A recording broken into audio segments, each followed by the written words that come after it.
Chapter 10. 8 hours. One more step. The final mercy. With every step they took, Theron knew there was no turning back. There was far too much blood on his hands now. Mira had seen him helping the enemy with her own eyes. She wouldn't be able to lie, not to her troops.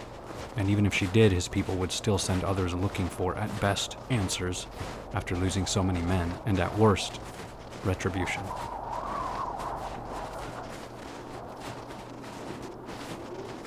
The snow was getting thicker with each passing hour. Harder to walk through. Harder to keep their bearings. Theron had jogged ahead to keep the children close. He had taken one of his tinctures. The blood-red mixture went down like a tangy, acidic spice, and had helped heal some of his wounds. The nap he had taken had helped, but he knew the kids would be slowing down. He also knew if they stopped, they would die. So he kept them moving. He kept pushing them, picking them up. All the while, the darkness surrounded them like a thin veil that kept back the predators he knew were out there. Every couple hours he stopped, finding a large tree for cover and letting them sleep. He could hear the beasts and predators lurking in the shadows, coming out of their sleep, hungry. He kept low and he kept quiet. They were so close to the city. If his bearings were right, they were snaking along a small mountain road, and in 8 hours or so they could be within sight of the city. 8 hours is all that separated them from life and death. They would hate him for pushing them this hard now, but they would thank him later. Theron thought of his home in Rain. He thought of the familiar smell of his barn, the feel of the warm fire, the thought of a life he could have had with Mira. That is what kept him going. After a while, he stirred the children. He spoke little, and they didn't press him. Instead, they whispered to each other. Most of the time, Rhea was offering Kit small words of comfort, but here or there she made him smile, made him laugh. Theron could see the love she had for her brother. He saw the affection in her eyes, and when Kit wasn't looking, the worry and fear she also carried, knowing the strength that lay buried within him. Hours flew by like snow in the wind. "I can't," Kit finally said. "You must." That was all Theron said. "I'm tired. I haven't slept. I haven't eaten." "Listen to me, little lord," Theron spoke softly, placing a hand on Kit's shoulder as he kneeled in front of him. "You will be a warrior one day. I was not much older than you when I began my training. The first thing you must learn is that you are much more capable of incredible feats than you think. Your mind, it shuts down sooner than your body. You can make it. You can because you must." Theron looked into his eyes with a fire that had gone out since walking away from Mira. "Your sister needs you to be strong," he offered. "She does?" "Aye. If you stop, she stops.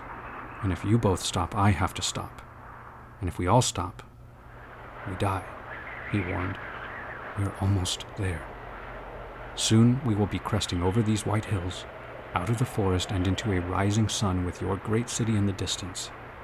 Then it is only a short walk before you're safe behind your stone walls." "What about you? Won't you be walking with us?" Kit asked, rubbing the sleep from his eyes. "I don't think your soldiers will take kindly to me." "I'll tell them everything you did for me," Kit said with a small smile. "I'll make them trust you." Theron smiled wide. "If only it were that easy," he chuckled, squeezing his shoulder. "You have shown me more kindness and taught me more in a few short hours than all I thought I knew in all the years I have lived. Thank you. Thank you both." Theron stood again, snow falling from his knees. "We keep going. Just a little longer, aye?" "Aye," he sighed. "Good. How much longer exactly?" Kit asked, his brows turned down at the ends, giving him the look of a sad puppy. "Just one more step. Just one more. And one more after that," Theron offered with a warm smile. Kit nodded sadly, but smiled back, just a little. As Theron turned, he saw Rhea looking at him with a melancholy smile. She nodded at him with a small thank you on her lips. Theron nodded in return. He didn't know it yet, but death was closing in on them faster than they knew. "Tell me about your home," Rhea asked, the snow parting for them as they walked. "What do you wish to know?" Theron replied. "Where do you live? In the city?"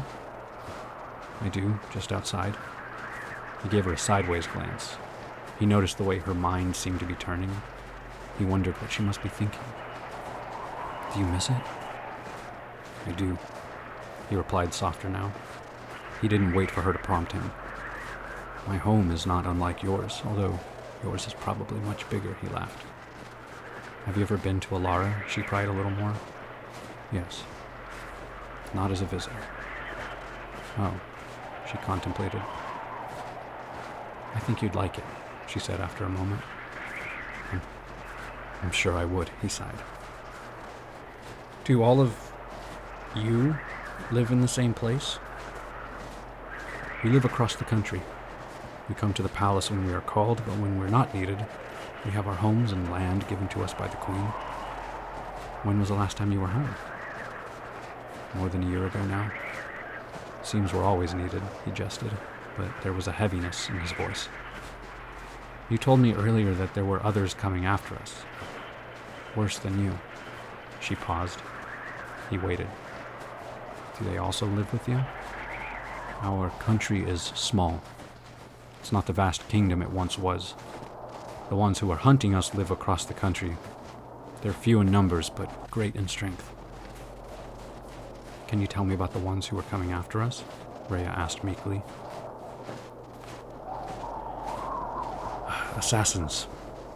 Killers, unlike any I've ever met, he whispered out of earshot of Kit. Are they truly that terrible? Theron stopped walking. My lady, where I second-guessed my actions after meeting you, from them there will be no hesitation. He glanced at her for a moment. None. She nodded. Was all she said. They wear masks of solid metal. Hidden amongst flowing robes of black, they move like shadows faster than the wind on steeds that, legends say, are born of the hills. Her brow was furrowed in concern, but she stayed strong like a true lady of the courts. He admired her courage. Few her age would take this challenge on like she had. And what will you do if they find us? She finally asked. I will hold them off while you run, and I will pray that I can hold them all. And do you think you could hold them? He heard the fear in her voice. I will do my best. I swore to you I will give my life if that's what it comes to. I swore it. So I will. Are they forgiven, like you? No. He shook his head. There's something else. And what do they call themselves? Theron betrayed the tension and fear he had been trying to hide when he looked at her. She had seen so much now, she deserved the truth. He wished now more than ever that he had been born under different circumstances.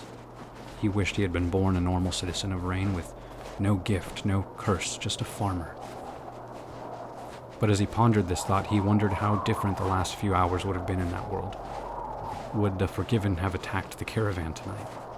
Would the children have died in the attack? He was here now with one purpose, to guide. He believed it now. They are the final mercy, he said, and with that he took just one more step, and then one more. Mere hours away, horses galloped closer with a furious might.